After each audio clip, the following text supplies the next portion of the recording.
Trump और कमला में कांटे का मुकाबला। अमरीकी सदारती इंतखाब के नताइज आना शुरू। रिपब्लिकन उम्मीदवार ट्रंप ने 19 रियासतों में मैदान मार लिया। कमला हैरिस 12 रियासतों में फातेह। 538 इलेक्टोरल वोट्स में से ट्रंप ने 195 और कमला ने 113 वोट्स हासिल किए।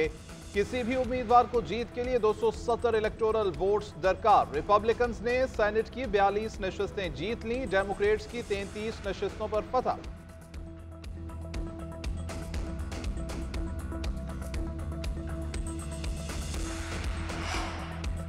ट्रंप का फिलाडेल्फिया में इंतखाबी धोखाधड़ी का इल्जाम। पुलिस ने ट्रंप के दावे की तरदीद कर दी। जॉर्जिया की फुलटन काउंटी में पोलिंग के मकामात पर बम की इत्तला झूठी निकली। वोटिंग कुछ वक्त के लिए रोकना पड़ी। कैम्ब्रिया में वोटिंग मशीनों में खराबी। पोलिंग का वक्त मकामी वक्त के मुताबिक रात 10 बजे तक बढ़ा दिया गया। वाशिंगटन डीसी से फ्लैगर उठाने शख्स गिरफ्तार। FBI की जाली इंतखाबी वीडियो फैलाने पर एक और वार्निंग। इंतखाबी नताइज के बाद हंगामों का खदशा। हजारों सिक्योरिटी एहलकार ड्यूटी पर तैनात। नायब सदर की रिहाइशगाह और कैपिटल हिल के अतराफ भी हिफाजती बाड़ लगा दी गई। रिपब्लिकन उम्मीदवार डोनाल्ड ट्रंप ने फ्लोरिडा में वोट कास्ट किया। साबिक सदर अपनी जीत के लिए पुरअज़्म कहते हैं। लग रहा है कि रिपब्लिकन अपनी ताकत दिखा चुके। वोटर्स की लंबी लंबी कतारें देखकर खुशी हुई। वोट गिनने में 2 से 3 दिन लगने की कोई वजह नहीं। इतनी ताखीर हो रही है तो कीमती कंप्यूटर्स रखने का क्या फायदा। बोले कि सिर्फ गैर कानूनी तारिकीन वतन के खिलाफ हूं। जो भी अमेरिका आना चाहे उसे कानूनी तौर पर आना चाहिए। मेरे हामी इंतशार पसंद नहीं। ट्रंप का इलेक्शन शफाफ होने पर शिकस्त तस्लीम करने का ऐलान।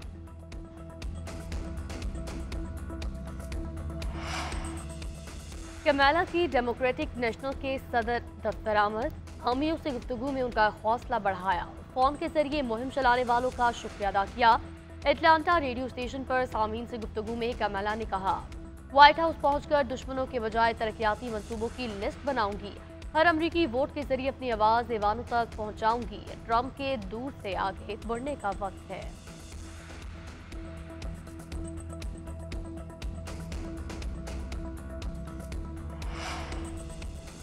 अमरीकी इंतखाबात में कई पाकिस्तानी नयाद अमरीकी भी मैदान में है। Pakistani American Salman Bhojani Texas assembly के दोबारा रुकन बनने में कामयाब। कांग्रेस के लिए वाहिद पाकिस्तानी अमेरिकन उम्मीदवार ईरान बशीर हार गए। ईरान बशीर पेंसिल्वेनिया में रिपब्लिकन्स के उम्मीदवार थे।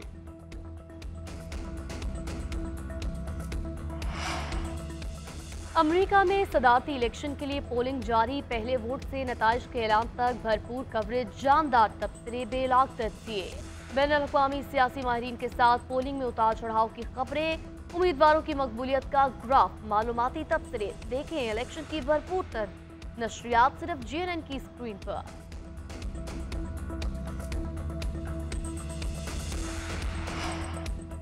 बागों का शहर स्मोक के शिकंजे से ना निकल सका। दुनिया के आलूदा तरीन शहरों में लाहौर का पहला नंबर। शहर का मजमूई air quality index 995 record. DHA में फजाई आलूदगी की शरह 1600। शिमला पहाड़ी 995। गुलबर्ग 980। माल रोड के अतराफ 975। स्मोक के बायस सांस लेने में दुश्वारी। गले, आंखों और जल्द के मसाइल। तिब्बी माहिरीन की शहरियों को मास्क पहनकर घरों से निकलने की हिदायत।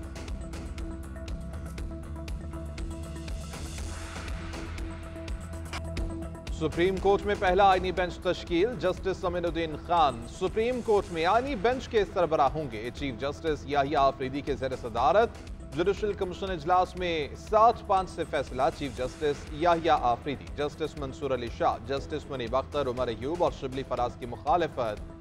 वज़ीर कानून आज़म Nazir Tarar, attorney general Mansoor Awan, Pakistan bar council के नुमाइंदा अख्तर हुसैन की हिमायत। फारूक एच नाइक, आफ्ताब अहमद और रोशन खुर्शीद ने भी जस्टिस अमीनुद्दीन के हक में वोट दिया। आईनी बेंच में justice Ayesha Malik, justice Naeem Akhtar Khan, justice Jamal Mandokhail और जस्टिस मुसर्रत हिलाली शामिल। जस्टिस मोहम्मद अली मजहर और जस्टिस हसन अजहर रिजवी सिंध से आईनी बेंच का हिस्सा होंगे।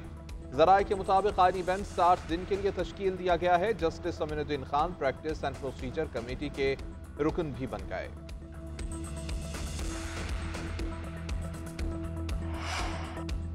26वीं तरमीम से मुतालिक दरख्वास्तें इसी हफ्ते फुल कोर्ट में लगाई जाएं। सुप्रीम कोर्ट के 2 सीनियर जजेस का चीफ जस्टिस के नाम खत।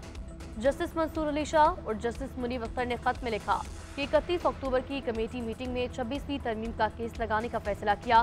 फैसला हुआ था केस 4 नवंबर को फुल कोर्ट सुनेगी। कमेटी फैसले के बावजूद कोई कॉज लिस्ट जारी न हुई। दोनों सीनियर जजेस ने 31 अक्टूबर को चीफ जस्टिस से कमेटी इजलास बुलाने का मुतालबा किया था। चीफ जस्टिस के इजलास न बुलाने पर सेक्शन 2 के तहत हम जजेस ने खुद इजलास बुलाया। फैसला किया गया कि दरख्वास्तें इसी हफ्ते लगाई जाएंगी।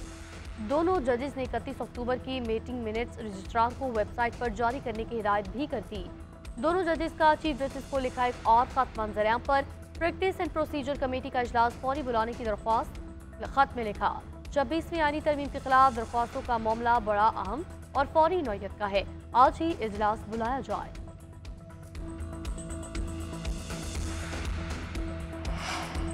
तहरीक इंसाफ बानी चेयरमैन को बैरून मुल्क भिजवाने की कोशिश कर रही है। वज़ीर दिफा ख्वाजा आसिफ का दावा, कहते हैं कि ये बैरूनी ताकतों को खुद कह रहे हैं कि पाकिस्तान पर दबाव डालें ताकि बानी PTI को रिहा करके बैरून मुल्क भेजा जाए। कुछ ममालिक इन्हें लेने को भी तैयार हैं। एक टीवी प्रोग्राम में गुफ्तगू करते हुए कहा कि अक्टूबर के खतरात चल गए, मतला साफ हो चुका, गरज चमक का इम्कान नहीं रहा। PTI ने साजिश का होमवर्क कर लिया था। अदलिया के अफराद भी शामिल थे। जिस आईनी बहरान की निशानदेही करता था, 2 बंदों का खत वही आईनी बहरान का माहौल बनाने की कोशिश है। एक सवाल के जवाब में कहा कि आदमी एक्ट में तरमीम पर एक्सटेंशन का लफ्ज लागू नहीं होता। हमने मुद्दत तय की है। ये तरामीम किसी एक शख्स के लिए नहीं, तरामीम मौजूदा और आने वाले तमाम सर्विसेज चीफ्स के लिए है। ये हुकूमत नहीं अनारकी है। हुक्मरानों का एक ही टारगेट है, उन्हें बानी PTI का डर है। ऑपोजिशन लीडर उमर अयूब की कौमी असम्बली में घन गरज। वज़रा की अदम मौजूदगी पर शदीद तनकीद। कहा कल डंडे और झुरड़ों की वजह से वज़ीर आज़म समेत सारे वज़रा लाइन हाजिर थे। आज इस खाली ऐवान का हाल देख लें। ऐवान का मैंडेट हमारे पास है, मगर फॉर्म 47 की बुनियाद पर जाली हुकूमत कायम है। PTI रहनुमा के अल्फाज पर हुकूमती अराकीन का शोर शराबा। डिप्टी स्पीकर ने उमर अयूब के अल्फाज हज़फ कर दिए। कहा आप सीनियर रुकन है, अल्फाज का चुनाव ऐसा रखें कि माहौल बेहतर रहे। उमर अयूब बोले सच कड़वा होता है। कल स्टेट बैंक ऑफ पाकिस्तान ने 2.5% पॉलिसी रेट में और कमी की है और उससे अल्हम्दुलिल्लाह अब हमारा पॉलिसी रेट है वो 15% पे आ गया, जो कि एक बड़ी खुशाइंद डेवलपमेंट है कारोबार के लिए, इंडस्ट्री के लिए, एग्रीकल्चर के लिए, एक्सपोर्ट्स के लिए, कॉमर्स के लिए। और यकीनन पैसा लोग यहाँ से निकाल के अकाउंट से अपने इन्वेस्ट करेंगे, जिससे कि जॉब्स और प्रोडक्शन और एक्सपोर्ट्स में इजाफा होगा अल्हम्दुलिल्लाह। तवानाई से मुताल्लिक़ कौम को जल्द अच्छी खबर देंगे। वज़ीर आज़म शहबाज शरीफ का विंटर पैकेज लाने का ऐलान। वफाकी काबीना इजलास से खिताब में कहा कि शरह सूद में कमी से मईशत में बेहतरी आएगी। मुआशी अशारिये मुस्बत सनत में जा रहे हैं। मईशत मुस्तहकम होगी और आगे बढ़ेगी। मुआशी इस्तेहकाम के लिए इक़दाम कर रहे हैं। कल इजलास के बाद हमारा वफ्द सऊदी अरब रवाना हो गया। वज़ीर आज़म सरकारी दौरे पर आज आज़रबाईजान रवाना होंगे। शहबाज शरीफ आज़रबाईजान के सदर की दावत पर जा रहे हैं।